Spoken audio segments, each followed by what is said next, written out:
everyone, and welcome back to my channel. In today's video, I am going to be talking about all the things that I plan to be doing differently during my pregnancy and postpartum with our son who is due in April. I currently have a 19-month-old daughter, Anastasia, and we are pregnant with baby number 2, and when I'm filming this, I am 22 weeks pregnant. So I wrote down a list of things that I kind of want to be doing differently during my pregnancy this time around and afterwards postpartum. So now that I have been a mom now for over a year and a half, and this will be our second baby born, there are just things that I have been doing differently and things that I plan to do differently when our baby is born in April. So I'm just gonna go ahead and share with you guys all the things that I plan to be doing differently during the rest of my pregnancy and postpartum. So the first thing differently that I am doing this time around is that I am not taking people's advice or words of wisdom or whatever you want to call it, the people who basically just come up to you and tell you how you should be acting or what you should be doing or what to expect or whatever, basically unsolicited comments and advice about anything regarding pregnancy. I am taking that with just a grain of salt, and I'm not really taking it too personally, because when I was pregnant the first time, I obviously had never been pregnant, so I was trying to talk to all these moms and all these people who had children and grandchildren and had been through all different kinds of labor and delivery experiences, and I took a lot of what they were saying to heart, and I don't want to say I took it as gospel, but I just put a lot of weight on it. And I feel like it's a tough thing, because I know that there are some people that are genuinely trying to come from a good place and just trying to help you, which is fine and great.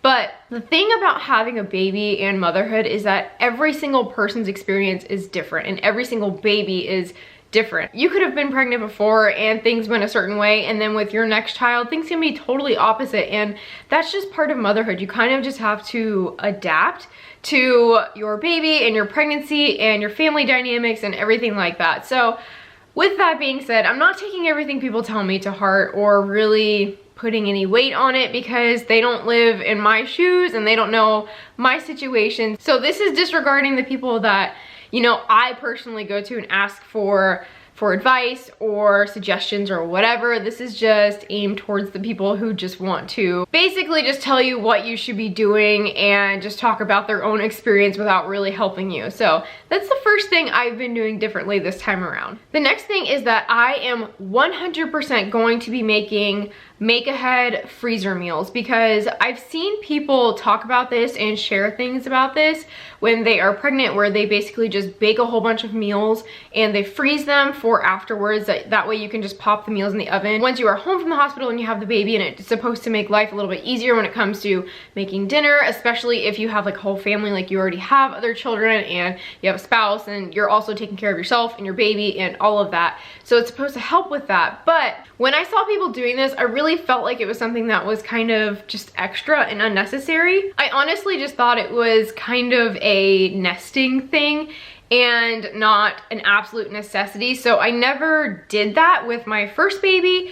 And looking back now, it's not like we were in the trenches, because we really weren't. Like, we figured it out, but I feel like if I would have done make-ahead freezer meals for them to just cook while we were like tending to the baby and spending time together as a family and all of that stuff, and not having to worry about cleaning up a million dishes, I feel like it would have made our life a lot easier, especially in those first couple of weeks when things are just like, you don't even know what day it is, you don't even know what time it is, because you're so sleep deprived, and you're basically just in a cycle of feeding and changing the baby and trying to sneak in any kind of little sleep where you can. So you pretty much feel like a zombie for the first few weeks.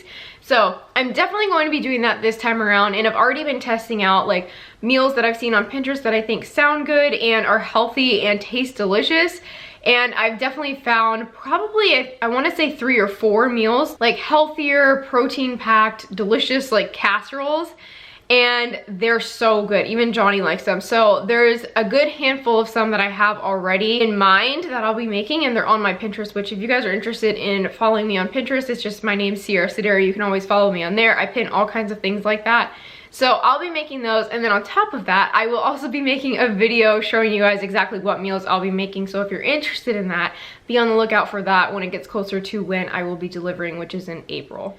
The next thing I'll be doing is I am going to try my best to take maternity and or newborn pictures, because I did not do either of these things with my daughter Anastasia, because One, we were going to take maternity pictures, but towards the end of my pregnancy with her, things got really, I don't want to say scary, but we were just stressed and anxious because my daughter had IUGR. So like the last 6-ish weeks, everything was kind of a little bit tense. It wasn't like blissful and just like, you know, awaiting the arrival of our baby. Like we were a little bit nervous because I had to take twice weekly NSTs and she was measuring really, really small. She was only born at 5 pounds 2 ounces and I had her at 39 weeks in 1 day. So she was super small. So we were just, it didn't feel like, for me, it almost stressed me out more, the thought of taking maternity pictures, because we were just so nervous about her and wanted to make sure everything was okay. So we ended up never taking maternity pictures, which I really regret. I mean, in the moment, looking back, I know why I didn't, and it's not the end of the world because I documented my pregnancy pretty well with her through my blog at the time. So it's not a huge deal, but I definitely wish I would have taken them. And then on top of that, we didn't hire a photographer to take any newborn pictures, which I actually was planning to do that, but once you have the baby, that is not the time to try and plan for newborn pictures. Because like I said before, once you're in those first couple weeks of having a newborn, literally nothing else matters except staying alive and making sure the baby is cared for. So we never got around to taking newborn pictures either. So I really think that I am going to try my best to do that this time around. The next thing that I plan to do differently is to be really tactical with my baby registry. So like any first time mom, you don't really super know what you need to get for a baby. Like you kind of think of like the basics, like, okay, the baby needs somewhere to sleep, the baby needs clothes, the baby needs diapers, and the baby needs like bath stuff, you know, things like that that are absolute necessities. But I feel like as a first time mom, you just get so excited and caught up in the whole like being pregnant and having a baby and motherhood and all this stuff that you kind of just add a bunch of random crap that you don't even really need or know why you should be adding it to your registry, which is totally understandable because that's what I did with my first baby. I was just so excited about having a baby and being a mom and stuff like that, that I was just adding like anything and everything. Like I was finding reasons to add random things to my baby registry. So this time around, now that I have been a mom before, I know exactly the things that I love and the things that I have been eyeing throughout my pregnancy that I feel like will really be beneficial to us and make our life a little easier and make things go smoother. So I will be adding those things to my registry and kind of just omitting the extra fluffy stuff that you don't really need. The next thing is that I will be deep cleaning my house before we go to the hospital to have the baby.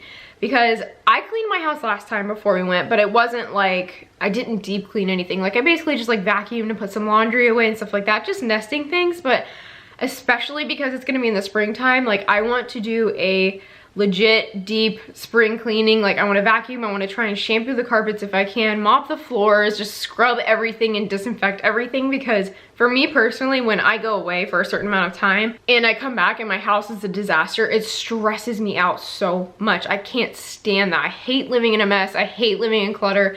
So I want to try and make my life as stress-free as possible when we come home from the hospital. So I'm going to make sure that we can get our house deep cleaned as much as possible before we leave to go to have this baby. And the last thing that I'm going to try really, really hard to do is to actually use help from people who are offering, because I had tons of people who were saying, let me come over and watch the baby while you take a nap or babysit or da-da-da-da, and I hardly ever took people up on it. I don't think I ever really did. I think the only people that I really took the help from every now and then was like my mom or my sisters.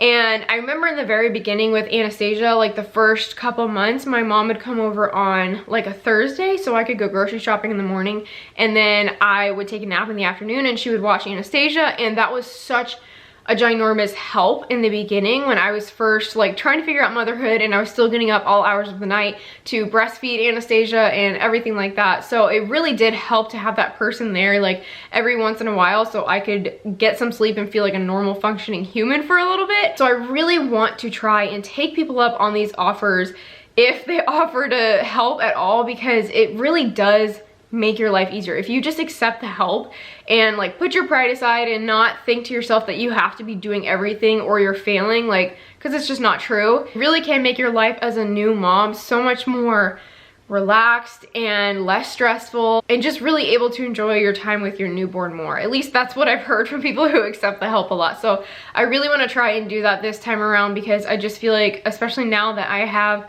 another child already, I just feel like I will need that extra help. So those are all the things that I plan to be doing differently during my pregnancy and postpartum with our new baby who's going to be here in April. I really hope you guys enjoyed this video, and if you guys are pregnant with your second or third or whatever number baby and you have a list of things that you want to be doing differently during your pregnancy and postpartum, leave those down below because I would love to hear what you guys have to say about that. And if you did like this video, please be sure to give it a thumbs up and don't forget to hit that subscribe button. Thank you guys so much for watching, and I will see you in my next one. If it's just love in every glass I'm drinking.